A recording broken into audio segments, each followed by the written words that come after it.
Então, vamos lá. Falando sobre colonialismo e integração mundial. Para entender como é que funciona a economia global hoje, a gente vive numa terceira fase da Revolução Industrial, né? A gente vive na Revolução Técnico-Científica e Informacional. E dentro dessa Revolução Técnico-Científica e Informacional foram favorecidas, surgidas, diversas transformações nas telecomunicações, nos meios de transportes, e a gente vive uma nova fase aí da globalização, que é a globalização contemporânea, onde o mundo está cada vez mais interconectado. Então, imagine, a gente está vendo um capítulo sobre formação da economia global, mas a formação da economia global, ela tem a ver com um processo histórico, Então, não dá para entender o mundo de hoje se a gente não vê, não analisa o que ocorreu antes. Essa parte aqui é a parte que a gente vai se utilizar muito da história para compreender o nosso tempo presente. Embora a geografia seja uma ciência do presente, que estuda fatos do presente, ela é uma ciência que se apoia de várias outras ciências, e uma delas é a história. Então, para compreender o nosso momento atual, a gente precisa compreender o que ocorreu antes. Então, a gente vive agora na terceira revolução industrial, que é a Revolução Técnica, Científica e Informacional, que começou no final do século XX, né? Que é a revolução que tem o centro ali na informática. Vocês viram isso no ano passado, que eu falei um pouquinho sobre isso. Então, a gente vive nesse momento aí onde o mundo está cada vez mais interconectado através das telecomunicações. A gente vive na globalização contemporânea. Embora a globalização, esse fenômeno de integração mundial entre pessoas, países, nacionais, enfim, entre culturas, esse mundo aí que é interconectado é um mundo que se formou, né? A globalização não é um fenômeno recente. A gente vive numa fase mais recente, por causa da terceira fase da Revolução Industrial, né? Mas a globalização, ela é um fenômeno que remonta aos séculos XV e XVI, a época aí do colonialismo, né? A época das grandes navegações, a época onde Portugal, Espanha, Inglaterra, França, Holanda se lançaram a alto mar, em busca de rotas comerciais para se chegar até as Índias e haver, de certa forma, uma maior interligação, né?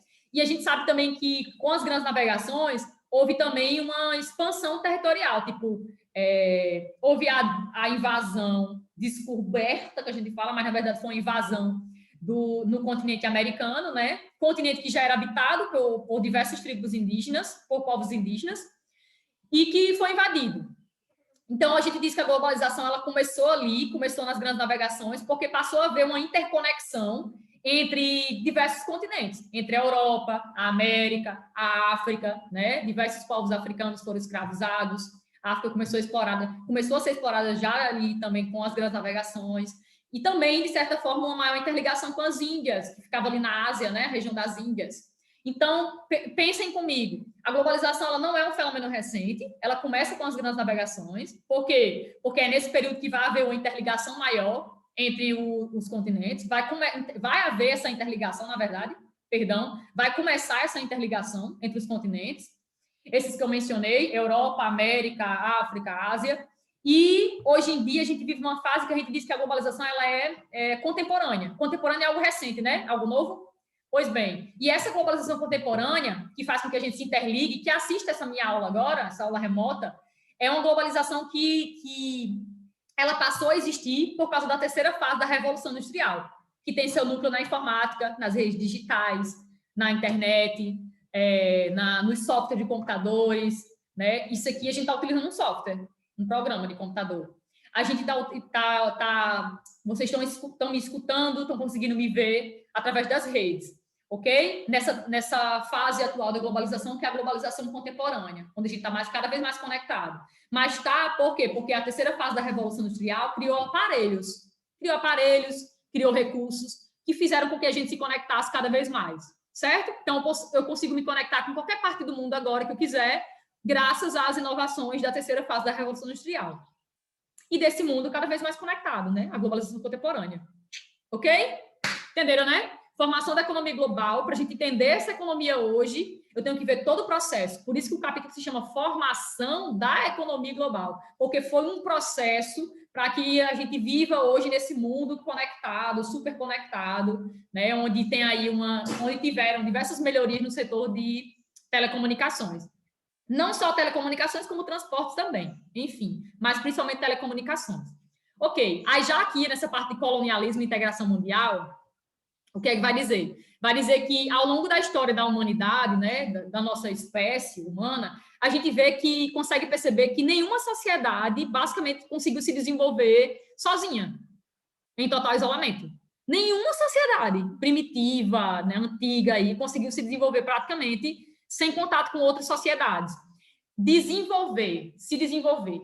Então, percebam, grande parte do que a gente tem de inovações, de técnicas que vão surgindo no decorrer do tempo, foram frutos do contato de uma sociedade com outra sociedade, né? Trocas, houveram intercâmbios, que a gente diz, trocas, seja de técnica de uma sociedade para outra, que foi passando de uma para outra, técnica de produzir um alimento, de cultivar isso, cultivar aquilo, invenção da roda, não sei o que lá, técnicas que foram inventadas e foram passadas de uma sociedade para outra, através desse intercâmbio. Nenhuma sociedade praticamente conseguiu se desenvolver sozinha, entendeu? Isolada. Então, as sociedades, elas sempre, basicamente, ao longo da história, tiveram conexões com outras sociedades e foram se desenvolvendo. Houve um intercâmbio de técnicas, de culturas e de produtos.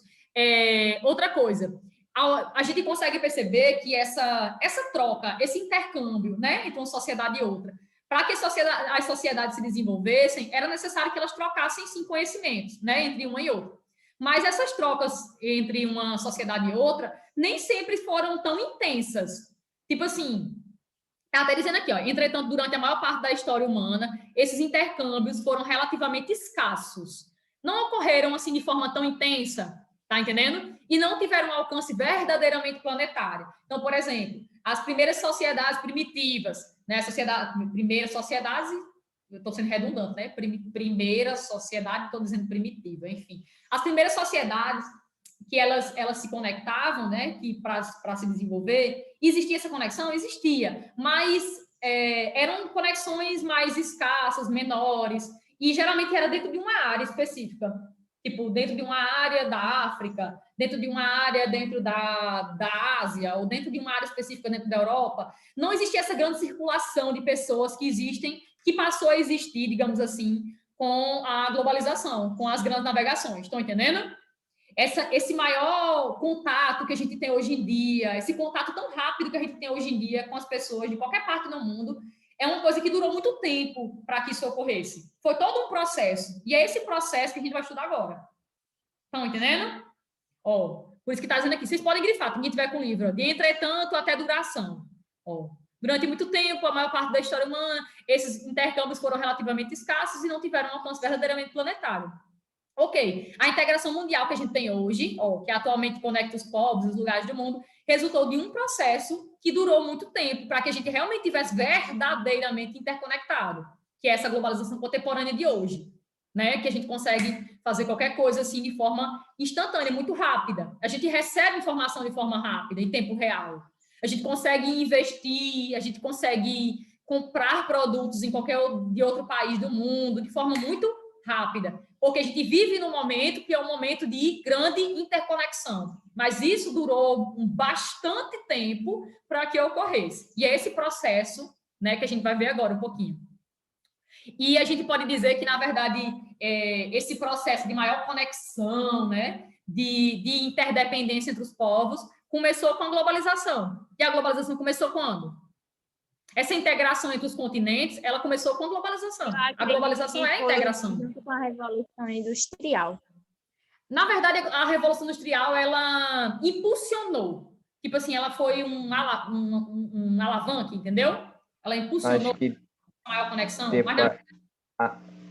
Mas a globalização não começou não com as grandes navegações, que meio que foi conectando o mundo, entre aspas, assim. Isso. Eu posso dizer que as sociedades no mundo, elas começaram a se tornar cada vez mais conectadas com as grandes navegações.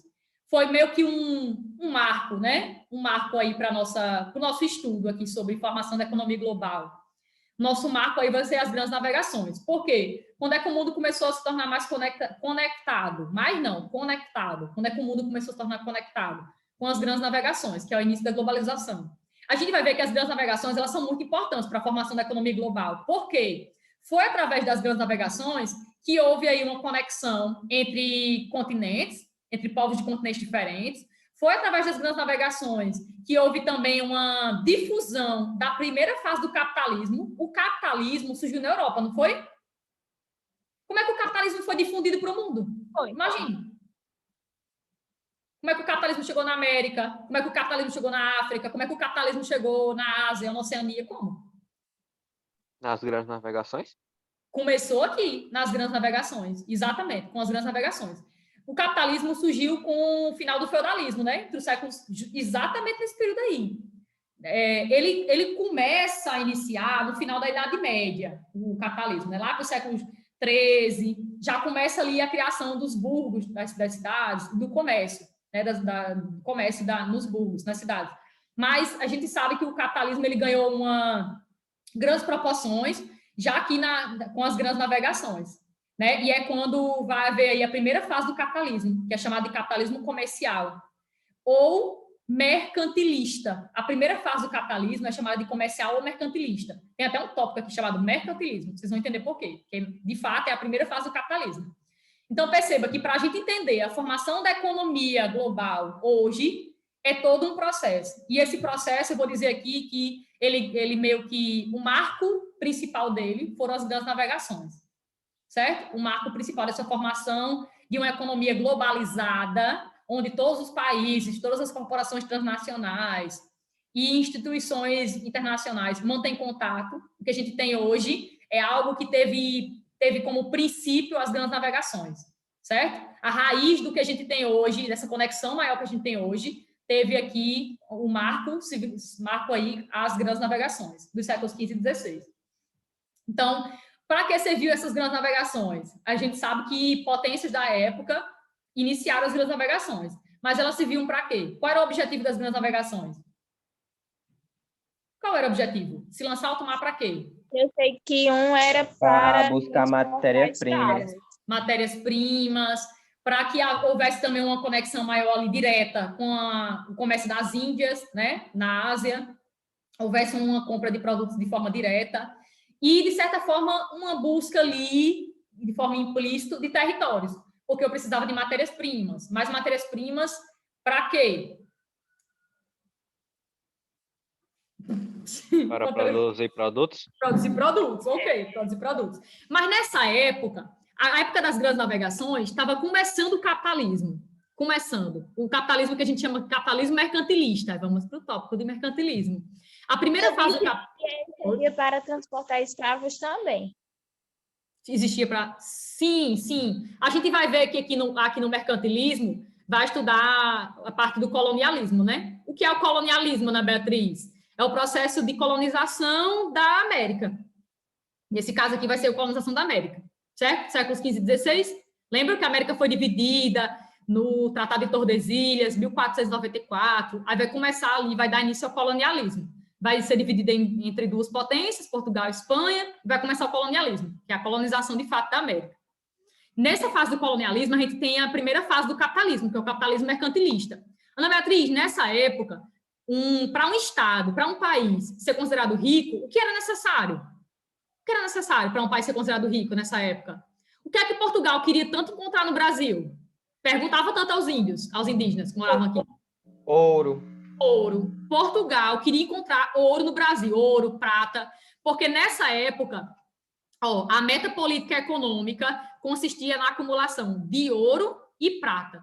No mercantilismo, o que importava era você ter metais preciosos. Então, por exemplo, a gente não tinha esse negócio que tem hoje. O que é que eu preciso ter hoje para ser rico? Muito dinheiro, né? Muito dólar. Principalmente dólar, porque a moeda que é utilizada no mundo todo. Dólar, euro, libra. Eu preciso ter muito isso. Mas lá, na primeira fase do capitalismo, para você ser um país rico, você tinha que deter muito ouro e prata. O que importava na época era isso. Tá entendendo? Então, assim, nessa primeira fase do capitalismo, o que importava era você deter metais preciosos. E o que é que esses países procuravam? Isso aqui, metais preciosos. Então, a gente diz que as grandes navegações tinham o objetivo de encontrar matérias-primas?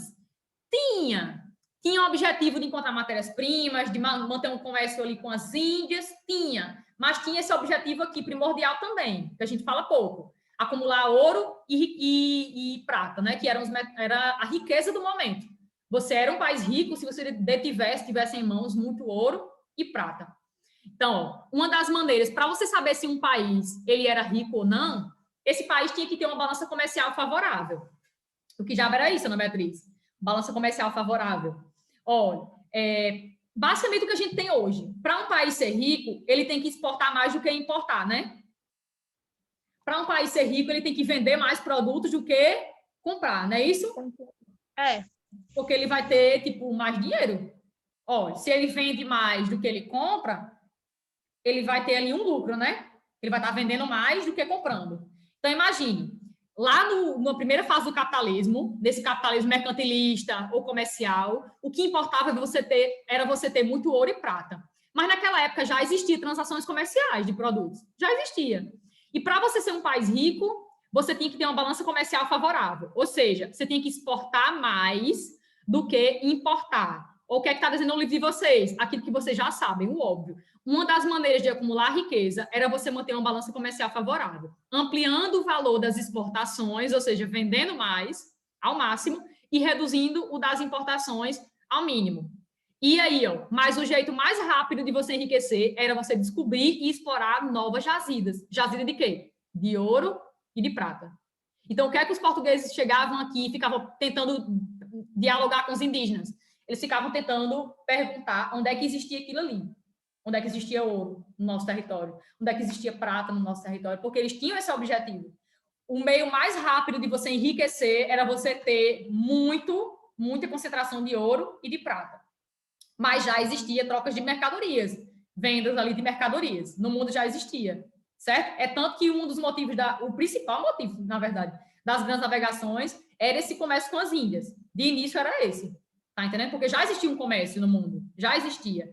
Mas, tipo, a moeda principal era o ouro e a prata, principalmente o ouro. Eles tinham que encontrar ouro. Então, para você ter uma balança comercial favorável, era necessário que você exportasse mais do que importasse, vendesse mais do que comprasse. Ok. Mas o jeito mais rápido de você conseguir riqueza era você ter o quê? Em mãos ouro e prata. É o jeito mais rápido.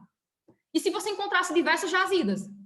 Eu encontrei um país, houve a divisão aqui da América, comecei a colonizar, com o objetivo de explorar, porque o Brasil e toda a América, com exceção do Canadá, que teve uma colonização de povoamento, e com exceção da parte norte e central dos Estados Unidos, que teve uma colonização também de povoamento, a parte sul foi de exploração, todos os outros países da América tiveram objetivo de exploração, tanto por parte da Espanha quanto por parte de Portugal. Então, qual era o objetivo deles? Encontrar metais preciosos. Por quê? Porque eles estavam vivendo na primeira fase do capitalismo, que era o capitalismo mercantilista, né? Óbvio que existia comércio, óbvio, mas o jeito mais rápido e fácil de você enricar era detendo ouro e prata. E é por isso que eles queriam tanto encontrar ouro e prata, certo? Então, vamos lá. Então, um jeito aí de você ser rico, uma das maneiras de você acumular riqueza, era você vender mais do que você importar. Isso a gente já sabe até hoje. Sabe que isso existe até hoje. Vamos lá. Esse mercantilismo, essa primeira fase do capitalismo, ele se baseou de que forma? Ele aconteceu de que forma? Existia essa questão da acumulação de riqueza através de ouro e prata? Existia, ok. Como é que se deu esse mercantilismo